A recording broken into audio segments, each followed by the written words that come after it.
আসসালামু আলাইকুম রহমতুল্লাহি ওয়া বারাকাতুহু। প্রিয় দর্শক, প্রতিদিনের মতো আজকেও একটি ইসলামিক বিষয়ের উপর শিক্ষণীয় ভিডিও নিয়ে চলে এসেছি। তো আজকের বিষয়বস্তু হচ্ছে শরীয়তের প্রথম উৎস আল কোরআন। তো চলুন কথা না বাড়িয়ে ভিডিওর মূল পর্বে যাওয়া যাক। শরীয়তের সর্বপ্রথম ও সর্বপ্রধান উৎস হলো আল কোরআন। ইসলামী শরীয়তের সকল বিধিবিধান মূল উৎস আল কোরআন। এর উপরই ইসলামী শরীয়তের ভিত্তি ও কাঠামো প্রতিষ্ঠিত। আল কোরআন শরীয়তের আকাট্য ও প্রমাণ্য দলিল। মানব জীবনে প্রয়োজনীয় সকল বিষয়ের সমাধানসূচক মূলনীতি ও ইঙ্গিত আল কোরআনে বিদ্যমান।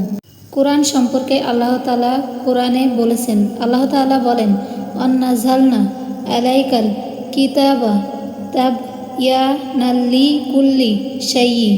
অর্থ, আমি আপনার প্রতি কিতাব নাজিল করেছি প্রত্যেক বিষয়ের স্পষ্ট ব্যাখ্যা স্বরূপ। সূরা আন-নাহল আয়াত 89।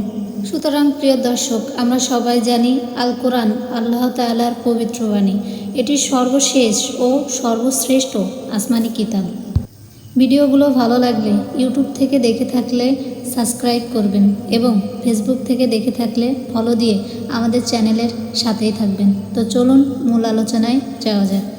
প্রিয় দর্শক, আমরা হয়তোবা অনেকেই জানি যে আল্লাহ তাআলা হজরত জিবরাইল আলাইহিস সালামের মাধ্যমে মহানবী হজরত মুহাম্মদ সাল্লাল্লাহু আলাইহি সাল্লামের উপর আল কোরআন কিতাব নাজিল করেন।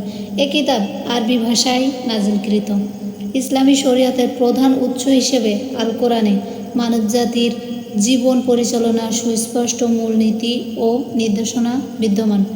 অর্থাৎ আপনি যদি আপনার জীবনটাকে সুন্দর এবং কোরআনের আদেশ দিয়ে জীবনটাকে পরিচালনা করতে চান, তাহলে অবশ্যই কোরআনের ব্যাখ্যাস্বরূপ আপনাকে পড়তে হবে এবং তার সম্পর্কে জানতে হবে। পবিত্র কোরআনে আল্লাহ তাআলা বর্ণনা করেছেন, আল্লাহ তাআলা বলেন, আর অবশ্যই আমি মানুষের জন্য এ কোরআনে বিভিন্ন উপমা বিশদভাবে বর্ণনা করেছি। সূরা বনী ইসরাঈল আয়াত 89। কোরআন মাজিদ সহজ ও সাবলীল ভাষায় নাজিলকৃত। এতে কোনোরূপ অস্পষ্টতা, বক্রতা কিংবা জটিলতা নেই, বরং এতে খুব সুন্দর ও সহজ সরল ভাষায় নানা বিষয়ে বর্ণনা করা হয়েছে। প্রিয় দর্শক, আমরা অনেক ক্ষেত্রেই জানি যারা কোরআন পড়তে পারে এবং আরবি জানে তারা অতি সহজেই কোরআনের সহজ সহজ বাক্যগুলো পড়তে পারে এবং এর পাশাপাশি যদি আমরা বাংলা শিক্ষা গ্রহণ করি তাহলে এর অর্থ সম্পর্কেও আমরা জানতে পারব। অতি সাধারণ মানুষও এ থেকে শিক্ষা গ্রহণ করতে পারে।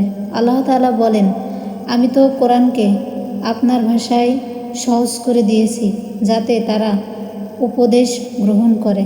সূরা আদ-দুখান আয়াত 58। তো প্রিয় দর্শক, আজ এই পর্যন্তই। সবাই ভালো থাকবেন এবং ইসলামের গুরুত্বপূর্ণ বিষয় সম্পর্কে জানতে আমাদের চ্যানেলের সাথেই থাকবেন।